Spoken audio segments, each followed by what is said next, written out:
Eh ben, il est 11 h, c'est parti, bonjour à tous. Je vais enlever mon partage d'écran l'espace de quelques minutes. Donc, eh ben, écoutez, s'il y a des courageux pour ce matin, tant mieux. Sinon, c'est pas grave, vous pouvez le regarder plus tard. C'était la suite de ce que j'ai fait la semaine dernière. Alors, c'était peut-être pas un dimanche, c'était un samedi, sur comment je m'outille pour essayer de me faire une petite chaîne d'édition pour écrire un e-book. Donc j'ai une liste de. Je me suis fait une liste d'exigences, puis j'essaye de les passer les unes après les autres. Pour l'instant, j'ai pas encore commencé à rédiger mon e-book parce que j'avais pas tout outillé correctement. Mais je pense qu'à partir d'aujourd'hui, je vais pouvoir commencer. Donc demain matin, on sera mon numéro. Suite au premier Twitch sur ce sujet-là, j'ai eu Benoît Courtine. On s'était connus en conférence et puis on s'est recroisés à l'époque où on pouvait aller aux conférences, qui m'a envoyé 2 messages avec des petits trucs et astuces assez sympas sur ASCII Doctor. Du coup, j'en ai utilisé certains qui permettent on va dire, d'améliorer l'aspect de, de mon rendu, enfin de mon PDF. Alors, j'ai pas utilisé tous ces tips parce que j'ai pas eu le temps non plus de tout tester, mais il y avait quelques petits trucs qui étaient sympas, donc je vais vous en parler. Puis après, j'ai commencé à faire aussi la partie où j'associerai, on va dire, à mon e-book une page web qui sera une GitLab Pages et qui me permettra de publier comment ça s'appelle, une preview par exemple du livre. Voilà, donc je vais essayer de ne pas être trop brouillon, de rien oublier. J'espère que mon micro n'est pas en train de grésiller. Je verrai ça quand, en fait, quand je réécouterai la vidéo. Je vais donc partager mon écran. Alors, donc, voilà. Ce que je vous ai présenté la dernière fois, c'était le projet eBook Template. Alors, je referai une issue avec des liens et vous pourrez contribuer si vous voulez, commenter. À partir de ce que m'a expliqué Benoît, je mettrai son. Alors, le Twitter de Benoît, il est ici. Je vais vous le mettre dans le chat parce que ça peut être pratique. Tac. Donc, A, B, Courtine. Donc oui, à partir j'ai pris mon template de la dernière fois, je l'ai dupliqué et puis j'ai commencé à créer un template avec les éléments dont il m'avait parlé. Donc je vais essayer de les retrouver en passant par mes jobs de CI, par l'historique. J'ai rajouté encore des trucs ce matin. Alors si je retrouve, est-ce qu'on voit correctement? Ouais, on ne voit pas l'intitulé des commits, donc je vais passer plus par l'historique. Euh, hop. Ah, j'ai lancé pas mal de choses ce matin. Voilà, alors déjà, une des premières choses dont m'a parlé, je pense que j'ai pris dans l'ordre ce dont il m'avait parlé. C'était le highlighter. Je ne sais pas si vous vous souvenez, je vous avais dit j'utilise le highlighter Code-Ray que je définis dans le fichier principal de mon e-book pour permettre la colorisation des bouts de code. Benoît m'a dit essaye le rouge. Personnellement, je trouve il est plus joli. Alors, je ne sais pas si c'est le terme qu'il a utilisé exactement, mais je me suis dit, bah, je vais essayer, pourquoi pas. Donc, du coup, je l'ai essayé. Donc, il faut que je retrouve mon pipeline. Hop. Et ça a dû donner ça. Alors, attendez. On va faire un browse. Alors, je ne vais pas faire la comparaison par rapport à l'autre la dernière fois. Je vais juste vous montrer le rendu. Donc, j'ai utilisé rouge au lieu d'utiliser... j'ai déjà oublié le nom de l'autre. Alors, il faut un petit peu de temps de chargement. Normalement, dans votre code source, il est vers la fin. Hop. Voilà, donc il y a un peu plus de couleurs, je trouve, effectivement, c'est mieux réparti, c'est plus sympa que ce que j'avais utilisé moi. Alors moi, je crois que ça faisait plus du fuchsia ou du rose que du vert. Bon, après, les goûts et les couleurs, hein, comme on dit, chacun son truc.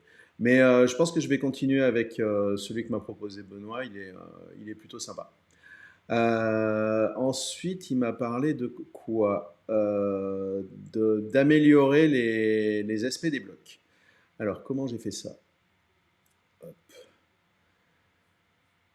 Dans le fichier toujours index.adoc, j'ai rajouté ça, icône font et icône-7 de .fa, donc pour font awesome. J'ai pas essayé les autres fonts. Et ça permet, en fait, quand on met des blocs d'information ou de warning, d'avoir des icônes, en fait. Et c'est plus joli.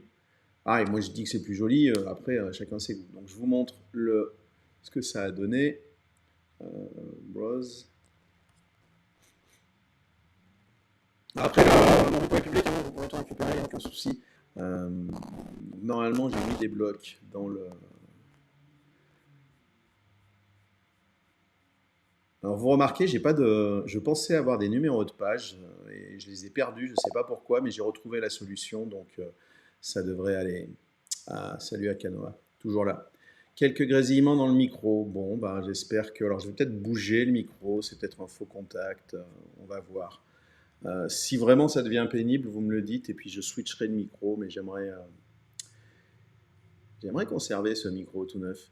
Voilà, donc le fait d'avoir ajouté la partie font awesome, ou enfin font, comment j'ai appelé ça, euh, la section font icône, me permet d'avoir ça par exemple on va y arriver, dans le bloc, pour identifier le bloc. Est-ce que j'avais fait autre chose sur ce commit? Laissez-moi juste vérifier. Ou alors c'était dans un commit suivant. Un fichier de changer, donc non. Ensuite, il me semble qu'on avait fait d'autres choses. Peu importe, après. Il m'a donné une astuce, j'avais pas cherché et c'est super pratique par rapport à la table des matières.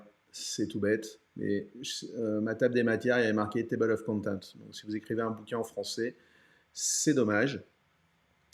Et en fait, vous pouvez forcer le titre de la table des matières avec Talk Title et mettre table des matières. Et même un petit emoji si vous avez envie.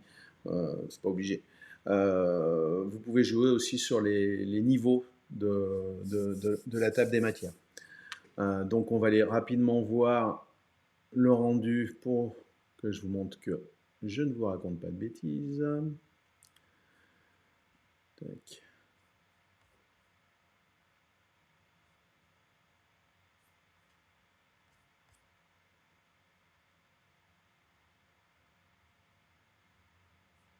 C'est un peu long au chargement. En fait, c'est oui, parce qu'on le charge en front. C'est ma table des matières que je voulais vous montrer, donc je vais forcément trop loin. Donc voilà, donc j'ai bien maintenant une table des matières en français, et puis je peux mettre ce que je veux dedans, si j'ai envie de mettre des emojis parce que ça me plaît, je garde. Donc ça, le fait de pouvoir comment dire, la franciser, c'est plutôt pas mal. J'ai les sections, j'ai les numérotations de sections aussi, donc ça permet d'avoir une table des matières beaucoup plus, je pense, lisible aussi et professionnelle. Donc ça, c'était encore une petite astuce. Il m'a aussi dit que je pouvais ajouter un titre au bloc et au code source. Donc, on va aller voir le commit. Donc, quand vous mettez un bloc, donc, par exemple de notes, c'est note entre crochets, 4 signes égales, donc 4 signes égaux, je ne sais plus comment on fait le pluriel dans ce cas-là. Vous pouvez mettre un petit titre au-dessus en commençant par un point, et vous aurez un titre associé à votre note. Et vous pouvez faire la même chose, comme je l'ai fait ici, avec les blocs de code source. On va aller voir, mais pas tout de suite, le rendu de ça. Parce que vous pouvez utiliser, alors ça c'est un petit truc que m'a donné Benoît, vous pouvez aussi utiliser le système de blocs pour mettre en avant des exemples. C'est-à-dire, je vais utiliser un bloc en plein milieu de mon texte et plus en en-tête du texte. Voilà, comme ça par exemple. Donc maintenant, on va juste aller voir à quoi ressemble la nouvelle version de mon fichier. Hop. Salut Arnamur. Index.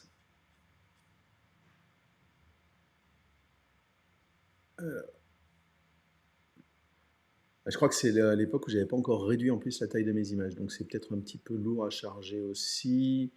Alors où sont mes blocs? Voilà, là j'ai un exemple où j'ai utilisé un bloc pour un paragraphe particulier dans ma page.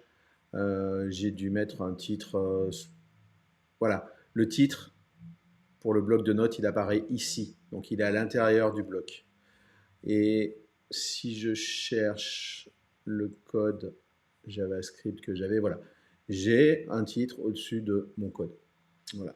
Donc ça vous permet de faire des choses plus propres, ça ressort mieux, en fait, selon moi. Après, on peut faire des pour un ski docteur, vraiment des choses, on peut aller très loin, faire des choses très puissantes.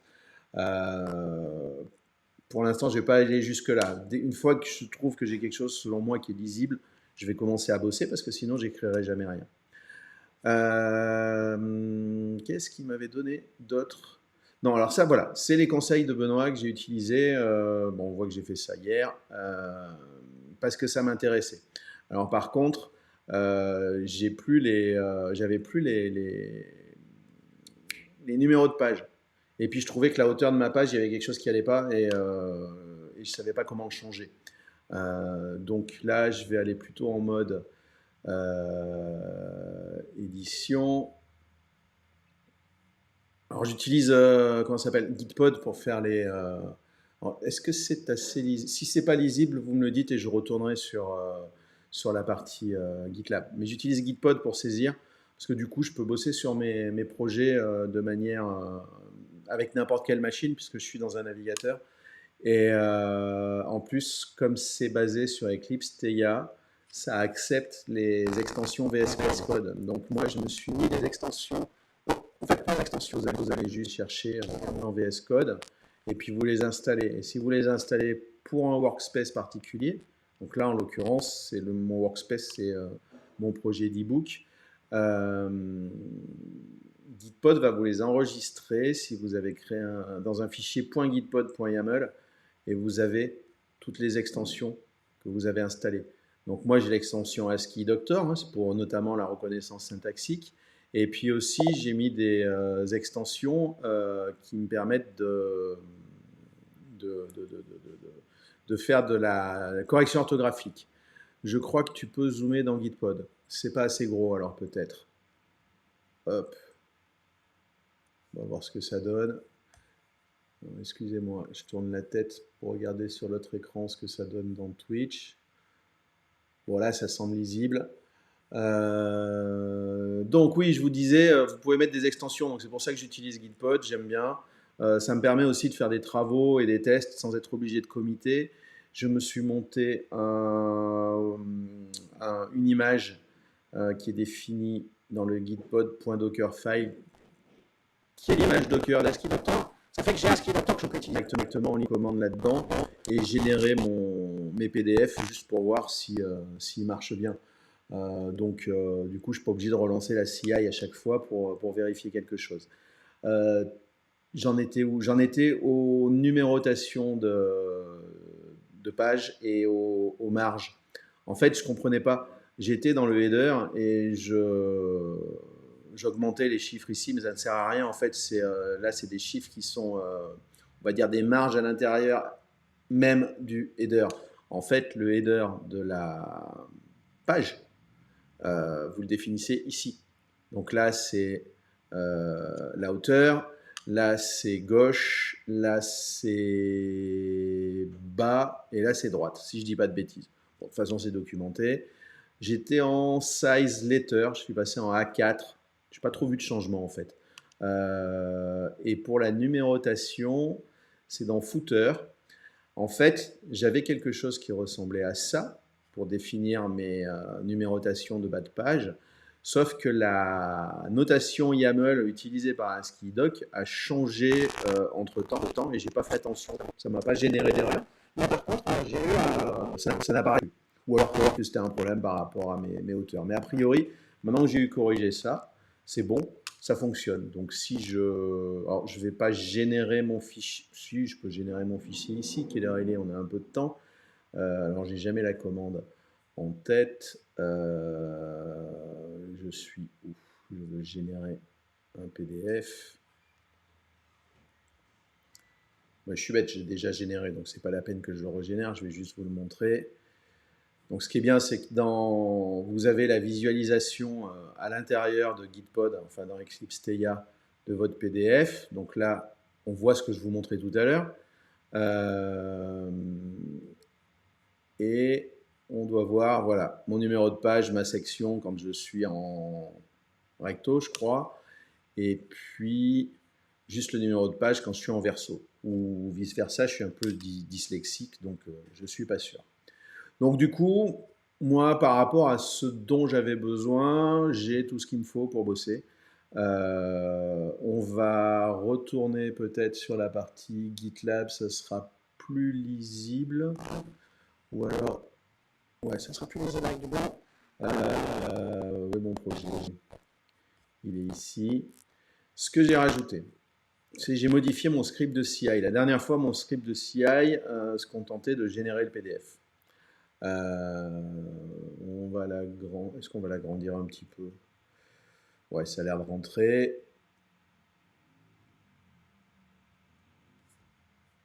Ouais, ça va être plus lisible pour vous. Donc, j'utilise bien l'image d'ASCII Doctor, comme ça, j'ai ce qu'il faut pour générer. Cette fois-ci, je me suis fait un stage de publication, un review, un website, mais en fait, normalement, si je dis pas de bêtises, ma dernière modif, c'est que je n'utilise pour l'instant que publication. Mais je les ai mis en manuel. C'est pas la peine qu'à chaque fois que je commit une modif, j'aille générer le PDF, ça a peu d'intérêt. Donc pour l'instant, que je sois sur ma branche master ou que ce soit en merge request, je me suis mis en manuel, je génère le PDF uniquement quand j'en ai besoin. Et la commande, c'est la même que la dernière fois avec ASCII Doctor. Ce que j'ai rajouté ce matin, tôt, c'est un job pages. Du moment où vous mettez un job pages, il y a dans la CI de GitLab sur gitlab.com, il y a quelque chose qui permet de publier des pages statiques à partir de votre code et les donc ça, c'est plutôt sympa.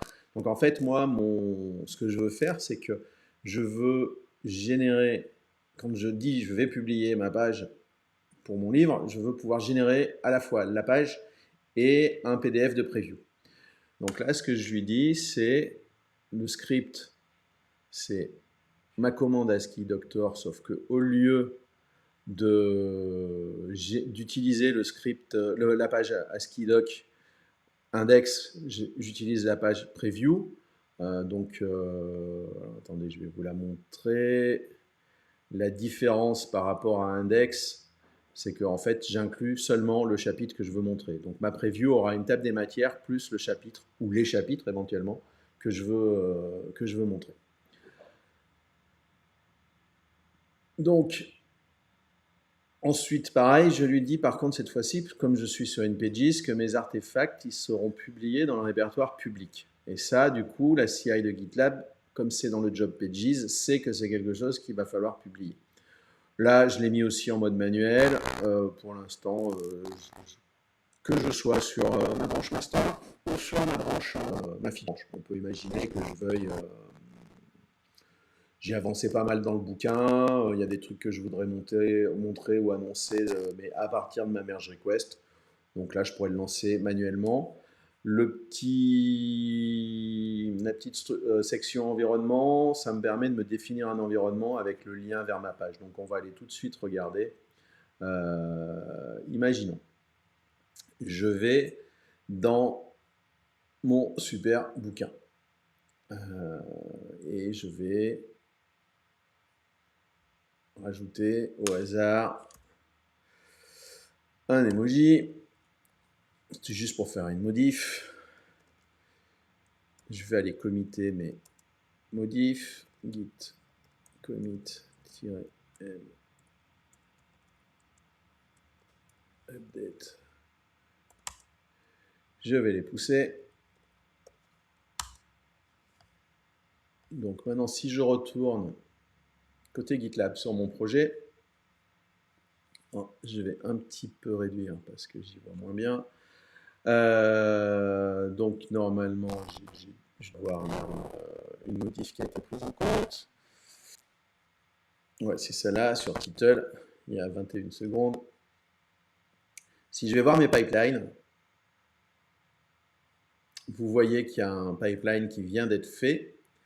Il est bloqué. Alors bloqué, c'est juste qu'en fait, il ne s'est pas exécuté parce que tous mes jobs sont en manuel. Donc si je vais là en manuel, je peux ou générer mon PDF, ou générer ma page, ou mes pages. Alors je vais quand même vous montrer ce que j'ai fait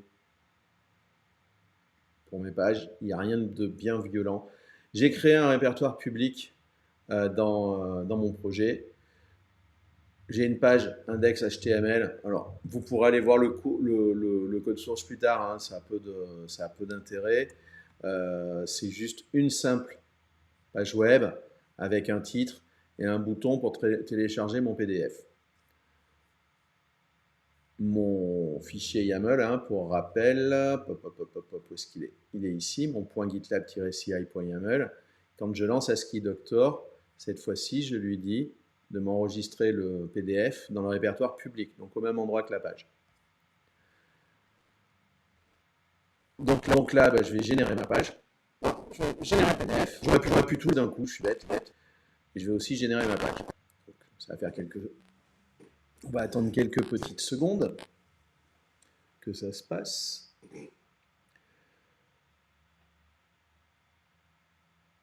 Je l'ai mis en manuel, comme ça évite qu'à chaque fois que vous avez bossé une heure sur un chapitre ou quelque chose, vous n'avez pas encore envie de publier parce que vous allez demander une revue à quelqu'un, ça ne générera rien, c'est pas forcément utile.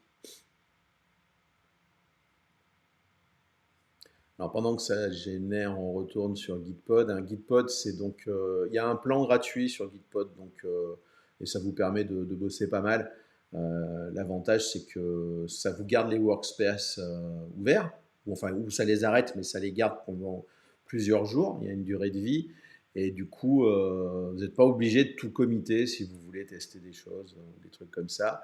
Les petits i qui apparaissent, c'est parce que j'ai ajouté le plugin de correction orthographique. Alors, je peux mélanger l'anglais et le français, on verra à l'usage ce que ça donne, mais vous voyez, il y a des choses qu'il ne connaît pas, donc vous pouvez faire Quick Fix et il vous propose différents mots. Donc, je ne fais pas trop de fautes d'orthographe, mais beaucoup de fautes d'inattention, donc je pense que ça m'aidera. Et vous pouvez les plugins que vous voulez, enfin qui sont disponibles. S'ils ne sont pas dans la liste, vous pouvez récupérer le fichier, je crois que c'est VSX ou VSXi, et le drag and dropper dedans, ça marchera. Ouais, Dadideo, on entend de temps en temps des grésillements comme si la bande passeur s'était réduit le temps de 2-3 secondes. Ouais, je t'avoue que j'ai pas encore trouvé pourquoi, mais je finirai par trouver. Akanoa dit de committer quand même. Oui, ouais, c'est pas faux, c'est committer souvent, mais des fois quand vous voulez faire des tests, c'est pas mal. Plutôt que d'être obligé de refaire une merge request pour tester quelque chose. Voilà. On retourne du coup sur côté GitLab. Donc, le PDF est généré, la partie pages est faite, et le pages deploy est OK.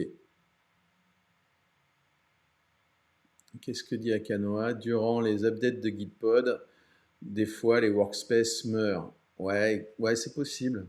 Ouais, c'est possible. Donc, il a raison. Écoutez ce qu'il dit. C'est bien.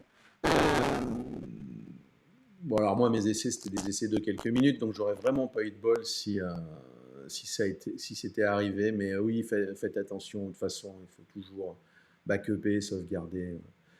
Donc, je disais donc que mes jobs étaient passés. Le deploy pages de point deploy, c'est pas moi qui l'écris, c'est quelque chose de spécifique à GitLab pour déployer le projet. Donc, si maintenant Je vais dans, par exemple, opération environnement. On voit, je me suis créé un petit environnement, donc c'est un enregistrement dans une liste, hein, finalement, et qui me donne un lien vers ma Pages.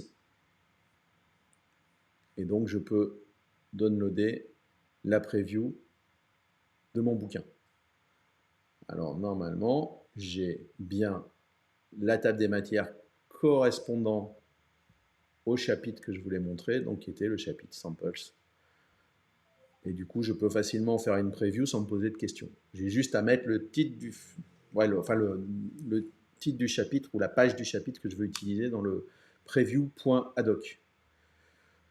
Donc voilà, c'est pas plus compliqué que ça. Et maintenant, je vais commencer à écrire. Donc ça veut dire que pendant quelques temps, si je trouve quelque chose de super important ou que quelqu'un me remonte une astuce géniale dans ASCII-Doc, je vais surtout écrire. Et puis, dans quelques temps, j'ai quelques personnes qui m'ont proposé de faire des revues sur la partie. Donc, il faut que je prenne mon temps pour écrire parce que je vais écrire quelque chose sur les web components et les personnes qui m'ont proposé de faire des revues sont plutôt hautement calibrées, on va dire, dans le domaine. Donc, il faut que je fasse attention à ce que j'écrive. Mais du coup, je vous dirais comment dire, si on a trouvé dans le processus de revue des choses intéressantes. Ou je vous décrirai en tout cas le processus de revue que j'aurais mis en place, forcément à partir des merge requests, et on verra si c'est à quel point ça peut aider ou pas. Alors, il y a GC9FR qui dit il est même possible de générer le bouquin directement en EPUB avec ASCII-Doc. Oui, je confirme. Je ne sais pas si je le ferai parce que finalement, maintenant, la plupart des tablettes, même les tablettes e-ink, permettent les PDF. Donc, par contre, sur un Kindle, on ne peut pas compiler les PDF. Je sais plus, j'ai pas vérifié, mais je trouve que le format Kindle pour un bouquin, donc ça doit être gros comme ça, pour un bouquin technique, je trouve ça illisible. J'ai essayé plein de fois et en fait, c'est pour ça que j'ai acheté une. Je sais pas si je l'ai sous la main. Non, j'ai dû la ranger quelque part. J'ai acheté une tablette grand format e-ink pour pouvoir lire mes bouquins. Et du coup, le PDF passe très bien. Après, si ce que j'ai écrit intéresse des gens et qu'ils veulent à tout prix un format e-pub, je le ferai. Pour l'avoir. Alors, j'espère que ça a évolué depuis je ne sais plus combien de temps, plus de 10 ans. Parce que j'avais fait ça pour un bouquin sur Backbone et Backbone JS et le rendu et Play Framework aussi. Le rendu ePub était pas chouette, vraiment pas chouette, notamment sur le rendu des codes sources de mémoire. Mais bon, pourquoi pas. Mais oui, oui, je confirme, on peut générer plein de choses avec ASCII-Doc, c'est vraiment un outil génial. Il est un peu complexe dans sa mise en œuvre, mais incontournable. Tout ce que j'ai là au départ, j'avais essayé de le faire en Markdown, et j'y suis presque, mais à chaque fois, j'ai rencontré des impossibilités sur certaines choses, ou alors j'aurais pu peut-être coder quelque chose, mais franchement, j'ai plein d'autres choses à faire plus marrantes. Et finalement, ASCII-Doc, c'est bien. Et puis bon, il y a plein de gens qui l'utilisent pour faire ça, donc c'est bien que c'est adapté. Pour ceux qui n'étaient pas là la dernière fois, ce que j'aime bien aussi, c'est... ah bah oui, mais je partage plus mon écran, donc je vous montre rien là en fait. Juste 2 secondes. Ce que j'aime bien, c'est de pouvoir finalement directement avoir le rendu des pages aussi dans GitLab. Ou dans GitHub, hein, il y a un rendu ASCII-Doc dans GitHub aussi. Donc c'est quand même très pratique. Je pourrais éventuellement éditer directement à partir de GitLab. C'est pour des petites corrections, des fixes, c'est pas mal, mais je perds la colorisation syntaxique que j'ai le bonheur d'avoir avec Gitpod. Alors, probablement dans quelques temps, je ferai des Twitch spécifiques à Gitpod. C'est vraiment un outil que j'aime énormément et je n'arrive plus à m'en passer. Euh, Ouais, en plus, ouais, ce que j'expliquais avant, je faisais local, hein, mais quand j'ai plein de tests à faire, là j'ai des fichiers qui sont même pas dans mon repo et puis je fais un git ignore et puis comme ça ils seront pas incorporés au commit. Donc effectivement, c'est mieux si je commit tout le temps. Euh, il manque la preview ASCII doc dans GitLab comme pour le Markdown, c'est-à-dire parce que là pour moi si je reviens sur si je reviens sur mon fichier, là je suis dans de l'ASCII doc, j'ai une preview qui est comme ce que je peux avoir en Markdown. Le seul truc que tu n'as pas, c'est que tu peux pas avoir un readme.adoc. En disant ça, je me dis, il faudrait que j'essaye. Peut-être que maintenant on l'a, je sais plus, mais globalement, on a le readme qui est rendu automatiquement. Mais si je clique sur un addoc, j'ai un rendu. Ah, dans le mode, d'accord, pardon. Ok. Dans le mode édition, effectivement, on n'a pas le même rendu, même facilité qu'on pourrait avoir avec du Markdown. Je suis tout à fait d'accord avec toi. C'est pour ça que justement, j'utilise Gitpod et j'aurais dû le savoir, mais merci de me le confirmer. Le readme.adoc fonctionne aussi. Donc, il faudrait peut-être que je l'utilise plus souvent. Bah écoutez, voilà, je comptais faire à peu près une demi-heure, donc c'est bien, c'est ce que j'ai fait. Euh, Ce thème-là, pour l'instant, enfin ce thème-là, on va dire l'e-book, je ne vais pas en parler pendant quelques temps, donc je vous disais, sauf si je trouve un truc vraiment spécial que je trouve intéressant à montrer, tant que j'ai pas avancé dans l'e-book finalement, jusqu'au process de review. Si vous avez des questions, de toute façon, je publierai la vidéo sur YouTube. Je vais mettre quelque part une issue expliquant de quoi parle la vidéo et qui permettra aux gens aussi de poser leurs questions, de me donner des conseils aussi, parce que par exemple, ce que m'a donné Benoît, c'était super. Ça m'a permis de rajouter quelques petits trucs. C'est des détails, mais ça améliore grandement le rendu.